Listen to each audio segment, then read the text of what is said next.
Di awal Mei, dilangsungkan konsultasi tingkat tinggi tentang Islam moderat di Istana Bogor yang menghadirkan ulama-ulama Islam dunia. Di antara mereka adalah Imam Besar Al-Azhar Syekh Ahmad Thayyib. Gagasan tentang Islam moderat khususnya dimunculkan pasca tragedi 11/9 yang menimpa WTC di Amerika. Gagasan ini sebagai antitesa dari Islam radikal yang menjadikan kekerasan sebagai cara untuk mendakwahkan Islam sehingga menyisakan citra negatif terhadap ajaran Islam itu sendiri.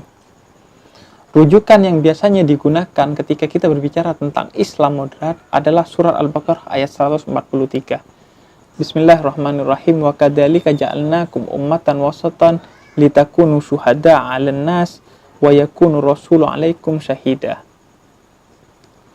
Saya sedang menulis tentang keberislaman yang moderat sebagai bagian dari upaya untuk urun rembuk dalam tema ini.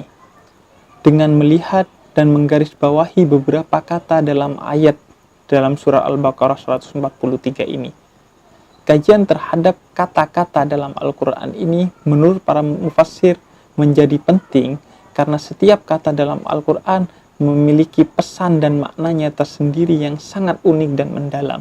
Oleh karena itu, profesor-profesor di luar dunia Islam di Barat dan di Asia melakukan kajian juga yang bernama kajian semantik terhadap kata-kata dalam Al-Quran. Misalnya ada yang namanya Profesor Toshiko Isutsu yang melakukan kajian terhadap kata-kata dalam Al-Quran untuk melihat pandangan dunia Al-Quran secara utuh. Kata yang saya garis bawahi dari ayat ini yang pertama adalah kata ummatan. Artinya ayat ini merujuk kepada umat Islam, bukan agama Islam. Karena agama Islam pastilah moderat. Ia tidak perlu dimoderatkan, tidak perlu dipredikasi dengan kata moderat juga. Karena ia pastilah moderat. Yang perlu menjadi moderat, diupayakan untuk bersikap moderat adalah umat Islam itu sendiri. Karena umat berbeda dengan agama. Bisa jadi seorang umat tidak menjalankan ajaran agamanya dengan baik, sehingga dia tidak merepresentasikan dari agamanya itu sendiri. Dan bisa jadi umat-umat dari agama lain justru secara tidak sadar menjalankan nilai-nilai dari agama Islam itu sendiri. Oleh karena itu kita dapati Muhammad Abduh, salah satu tokoh pembaharu Islam dari Mesir, ketika dia berkunjung ke Paris 1 abad lebih yang lalu, dia melihat suasana Paris, orang-orangnya begitu disiplin, begitu ramah, bersih kotanya, dan lain sebagainya, sehingga ia katakan, aku melihat Islam di Paris, meskipun aku tidak melihat Muslim di sana. Karena kenapa? Karena kebersihan, kedisiplinan, dan lain sebagainya itu adalah bagian dari ajaran Islam, yang justru dia lihat di Paris, yang mayoritas masyarakatnya adalah non-Muslim. Kemudian yang kedua, kata yang digarisbawahi di sini oleh saya adalah kata ja'alna. Kata ja'ala ini berbeda dengan khalaqa. Khalaqa berarti menciptakan. Ini adalah tindakan Allah sendiri, yakni menciptakan sesuatu dari yang belum ada menjadi ada. Misalnya Allah menciptakan bumi, sebelumnya tidak ada menjadi ada. Sedangkan ja'ala berarti menjadikan. Ia bermakna membuat sesuatu yang awalnya potensi menjadi aktual. Ia adalah proses mengaktualisasikan sesuatu. Oleh karena itu, ia adalah gabungan dari tindakan atau kehendak Allah dengan kehendak serta tindakan manusia. Potensinya yang Allah berikan kepada kita adalah agama Islam itu sendiri. Ia adalah sesuatu ajaran yang moderat. Tugas kita adalah kemudian bagaimana melakukan internalisasi nilai-nilai Islam itu kepada diri kita sehingga kita sebagai umat Islam menjadi umat yang moderat sesuai dengan agama Islam itu sendiri. Karena itu Allah katakan Allah menjadikan kita sebagai umatan wasata, umat yang moderat. Karena Allah tidak akan merubah nasib sebuah kaum, karakter sebuah kaum tanpa ada upaya dari kaum itu sendiri untuk melakukan perubahan terhadap dirinya atau kelompoknya. Oleh karena itu, kajian terhadap Islam seharusnya dilakukan terhadap ajaran Islam itu sendiri. melalui sumber-sumber utamanya, misalnya Al-Quran dan hadis. Tidak bisa ia melihat kepada tingkah pola umatnya. Karena bisa jadi umat Islam tidak merepresentasikan nilai-nilai Islam itu sendiri. Kemudian kata yang ketiga yang saya garis bawahi di sini adalah kata wasatan itu sendiri. Wasatan menurut tafsir Ar-Razi maupun At-Tabari memiliki setidaknya 3 arti. Yang pertama adalah di tengah-tengah, pertengahan. Yang kedua adalah adil. Dan yang ketiga adalah terbaik. Kita mulai dari arti yang pertama, yakni di tengah-tengah. Kata wasid dalam bahasa Indonesia itu juga berasal dari kata wasata. Seperti wasid, dia posisinya di tengah. Artinya, dia tidak dipengaruhi bias dari kanan dan kirinya, baik itu berupa ancaman maupun rayuan. Dia berada di tengah-tengah dalam artian mengambil keputusan sesuai dari sudut pandang di tengah yang objektif, yang tidak ada bias kanan dan kirinya. Namun, itu saja tidak cukup. Ia diperkuat penjelasannya, maknanya, dengan makna lainnya, yaitu adil. Di tengah bukan berarti kita tidak bersikap. Moderat bukan berarti kita tidak berpihak. Di tengah bukan berarti kita tidak berpihak. Dalam arti, ketika kita berada di tengah, kita menghindari bias kanan dan kiri kita. Namun, dalam memutuskan bisa jadi kita berpihak kepada yang kanan atau yang kiri kita ketika mereka berselisih. Karena adil bukan berarti bersikap atau berpihak sama kepada dua belah kubu. Misalnya, ketika Anda ingin memberikan hadiah berupa pakaian kepada 2 orang, yang satu dewasa dan satu anak-anak, adil bukan berarti Anda memberikan pakaian dengan ukuran yang sama, melainkan memberikan ukuran dewasa kepada yang dewasa dan memberikan ukuran yang kecil kepada yang anak-anak. Itulah yang dimaknai dengan adil, yaitu menempatkan sesuatu sesuai pada tempatnya. Oleh karena itu, setelah kita berada di tengah dan tidak terbias oleh kanan dan kiri kita, maka kita bersikap adil. Mana yang benar, kita katakan benar, dan mana yang salah, kita sebut mereka sebagai pribadi atau kelompok yang salah. Itulah makna adil. Dan yang ketiga, wasatan juga diartikan terbaik.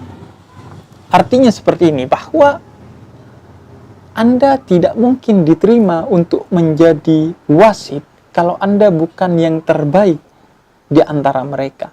Anda tidak akan diterima sebagai hakim kalau Anda bukan yang terbaik di antara mereka. Oleh karena itu, ketika Rasulullah misalnya ketika Hajar Aswad itu lepas dari tempatnya karena terjadi banjir di masa itu, maka Rasulullah terpilih menjadi orang yang meletakkan Hajar Aswad itu kembali. Karena apa? Karena beliau diyakini sebagai yang terbaik di antara mereka.